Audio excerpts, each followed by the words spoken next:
Diabetes mellitus adalah suatu kondisi kesehatan kronis yang menyebabkan kadar gula dalam darah tinggi yang berlangsung lama. Menurut Kementerian Kesehatan Indonesia menunjukkan prevalensi diabetes mellitus pada semua usia penduduk Indonesia mencapai 1,7% pada 2023 dan 50,2% prevalensi penderita diabetes mellitus tipe 2 di Indonesia. Diabetes mellitus tipe 2 adalah gangguan metabolisme yang menyebabkan gula dalam bentuk glukosa menumpuk di dalam darah, bukannya digunakan sebagai bahan bakar oleh sel-sel tubuh kita. Ketika kita makan, makanan dipecah oleh sistem pencernaan menjadi molekul nutrisi yang kemudian diserap melalui saluran pencernaan untuk digunakan oleh tubuh. Makanan yang mengandung karbohidrat atau berbagai jenis gula akan dipecah menjadi glukosa, yang merupakan sumber energi penting bagi banyak organ tubuh kita. Namun, agar dapat digunakan sebagai energi, molekul glukosa harus terlebih dahulu masuk ke dalam sel. Pankreas menghasilkan hormon yang disebut insulin, yaitu zat kimia pembawa pesan yang sangat penting untuk masuk glukosa ke dalam sel. Saat kadar gula darah tinggi meningkat setelah makan, insulin dilepaskan ke dalam aliran darah dan memicu proses untuk mengeluarkan glukosa dari darah agar masuk ke dalam sel. Pada diabetes tipe 2, sel-sel tubuh menjadi resisten terhadap insulin dan mengabaikan pesan untuk menyerap glukosa. Kondisi ini dikenal sebagai resistensi insulin. Selain itu, pada diabetes tipe 2, pankreas tidak mampu menghasilkan insulin dalam jumlah yang lebih banyak untuk memicu sel-sel yang resisten agar mengambil glukosa dari aliran darah. Gejala yang paling menonjol dari diabetes adalah sering buang air kecil dan rasa haus yang berlebihan. Adapun gejala lain yang termasuk seperti kelemahan, mengantuk, dan penglihatan kabur.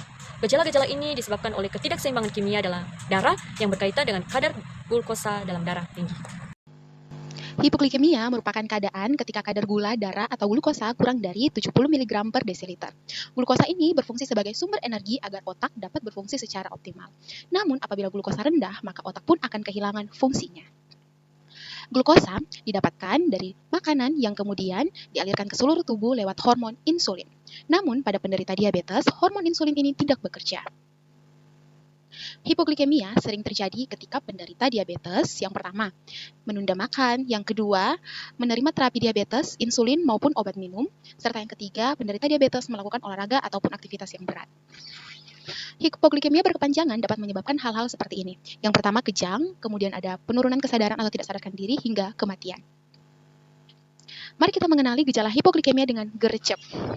G yang berarti adalah tangan gemetar, E yang berarti nyeri kepala, R yang berarti keringat dingin berlebih, C yang berarti mengantuk dan pucat, E yang berarti detak jantung yang meningkat, serta P adalah pandangan yang mulai kabur.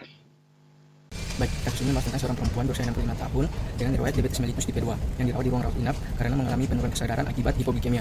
Latar belakang pasien ini yaitu pasien ini datang ke rumah sakit pada tanggal 3 September 2025 dibawa oleh suaminya ke IGD akibat penurunan kesadaran sejak pukul 19.00. Sebelumnya pasien sempat berkeringat dingin, lemas dan tidak bergerak. Pasien hanya makan 2-3 suap bubur dan beberapa buah. Lalu pasien tetap mengkonsumsi obat diabetes metformin 3 kali 500 mg dan juga glimepiride 1 kali 2,5 mg secara oral. Ini dari hal ini yang berisiko tinggi menyebabkan hipoglikemia karena pasien mengkonsumsi obat diabetes saat asupan makanannya sangat sedikit. Baik, berikut data subjektif dan objektif yang kami dapatkan. Yang pertama, data subjektif, pasien mengatakan merasa lemas sejak hari sebelumnya, dan juga pasien mengatakan merasa pusing dan terus merasa mengantuk. Pasien juga mengalami mual tanpa muntah, dan juga pasien mengatakan bahwa dia dan keluarga belum memahami risiko konsumsi obat diabetes saat asupan makanan sedikit. Pasien mengatakan bahwa yang dia tahu bahwa dengan adanya obat ini mampu membantu pasien dalam menangani penyakit gulanya, tapi dia tidak mengetahui bahwa dengan asupan makanan yang sedikit itu dapat berisiko untuk menyebabkan hipoglikemia. Dan berikutnya data subjektif yang didapatkan yaitu pasien tampak lemas, pucat dengan konjungtiva pucat, pasien tampak sering menguap dan mata terlihat sayu. Pemeriksaan gula darah sewaktu di IGD menunjukkan sangat rendah yaitu 40 mg per desiliter. Setelah terapi dextrose dengan pemberhentian bertahap, kadar gula darah pasien fluktuatif antara 232 sampai 245. Jadi gula darah pasien tidak sama, dia selalu naik, meningkat dan juga menurun. Dan tanda-tanda vital yang saat pengkajian, tekanan darah 140/85, nadi 80 kali per menit, respirasi 20 kali per menit, dan suhu 36,7 derajat, dan SpO2-nya 98%. Pasien juga mengalami gangguan keseimbangan dan kurang stabil dalam bergerak. Baiklah, sebelum masuk ke intervensi, izinkan saya menjelaskan kenapa kelompok kami melakukan penetapan prioritas diagnosa pada pasien kami. Saya akan memaparkan pertimbangan mulai dari kondisi yang paling kritis, yaitu ketidakstabilan glukosa darah sebagai prioritas yang pertama, kemudian defisit pengetahuan sebagai prioritas yang kedua, dan yang terakhir risiko jatuh sebagai prioritas ketiga. Prioritas utama kami adalah ketidakstabilan kadar glukosa darah karena kondisi ini paling mengancam keselamatan pasien. Hal ini dibuktikan dari GDS awal pasien, yaitu 40 mg per desiliter dengan fluktuasi 69 sampai 280 mg per desiliter. Nah, hal ini juga disertai dengan kondisi pasien yang lemas, pusing, hingga sempat tidak sadarkan diri, sehingga harus segera ditangani untuk mencegah komplikasi yang serius. Selanjutnya, prioritas kedua adalah defisit pengetahuan. Pasien belum memahami aturan penggunaan obat serta bagaimana pengaturan diet. Misalnya dapat dilihat dari kasus kami, di sini pasien mengonsumsi metformin dengan asupan makanan yang sangat sedikit. Nah, di sini edukasi sangat penting. Kenapa? Agar pasien mampu menganalisis penyakitnya dengan benar serta menstabilkan kadar glukosa dan mencegah kekambuhan penyakit. Yang ketiga, yaitu prioritas ketiga kami adalah risiko jatuh. Pasien di sini masih tampak lemas, kurang stabil saat berjalan, dan juga membutuhkan bantuan orang lain saat berjalan. Namun hal ini lebih bersifat komplikasi sekunder, sehingga penanganannya ini tetap penting, tetapi ditempatkan setelah stabil kadar glukosa serta pasien sudah diberikan edukasi. Pengeluaran yang pertama yaitu kestabilan kadar glukosa darah.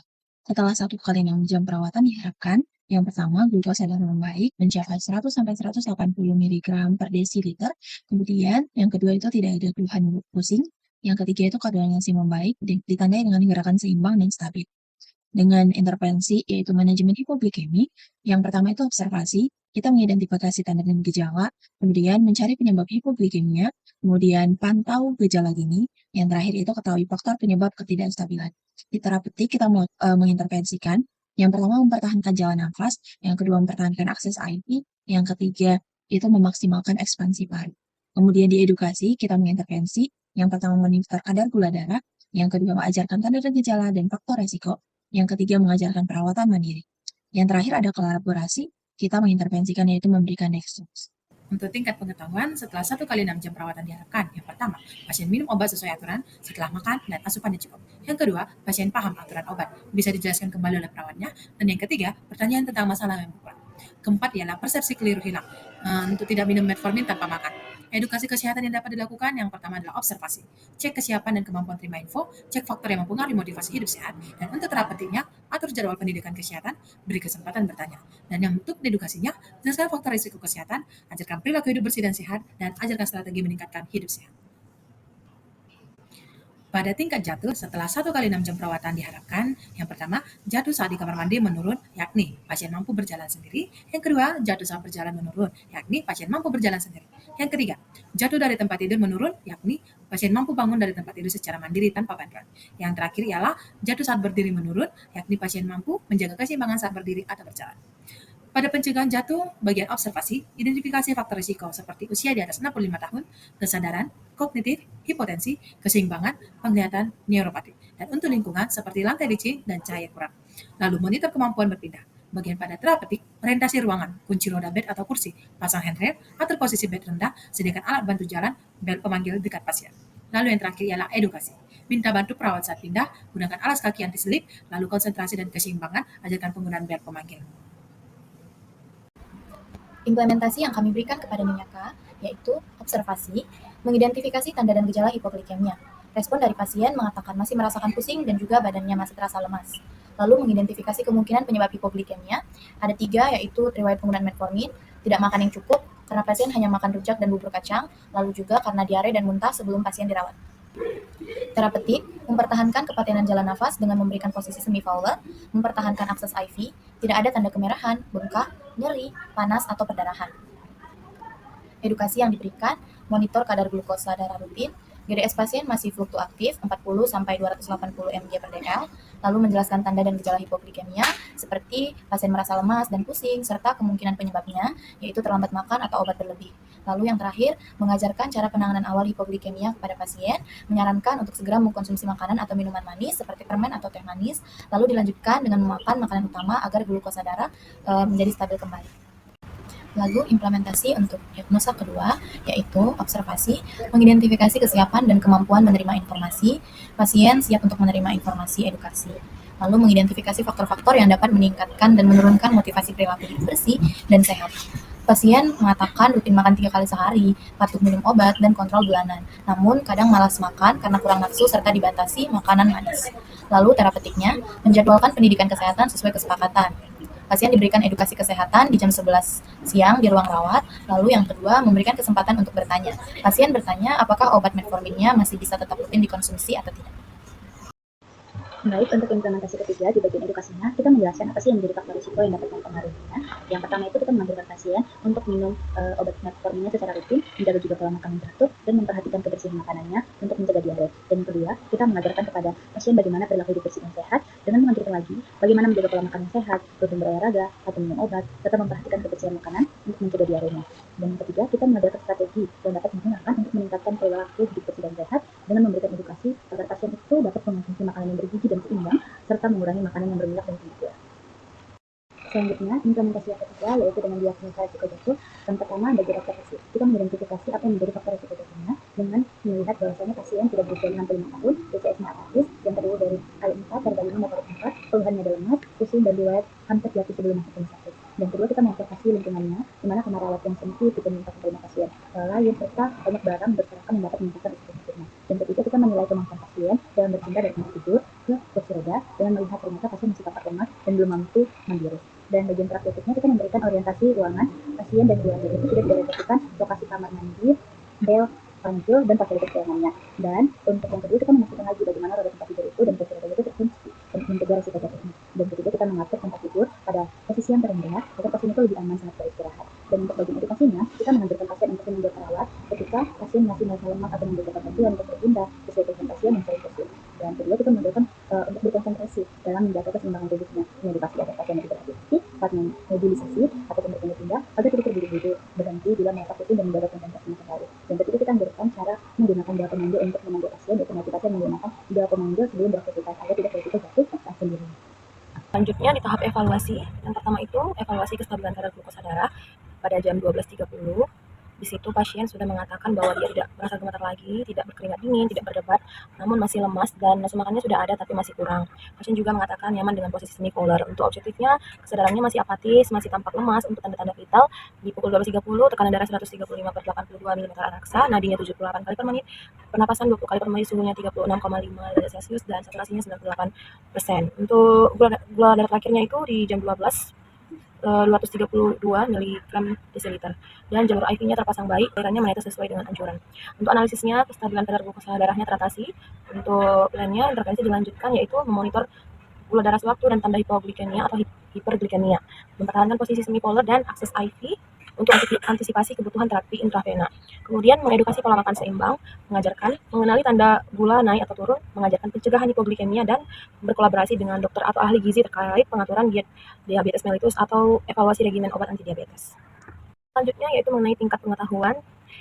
Untuk data subjektifnya, pasien mengatakan sudah memahami bahwa metformin itu tidak boleh diminum saat perut kosong atau setelah makan sedikit karena berisiko menyebabkan hipoglikemia. Pasien juga mengatakan kini dia sudah mengerti pentingnya makan cukup sebelum minum obat diabetes. Pasien juga mengatakan sudah mengetahui pengaturan diet dan cairan yang sesuai anjuran.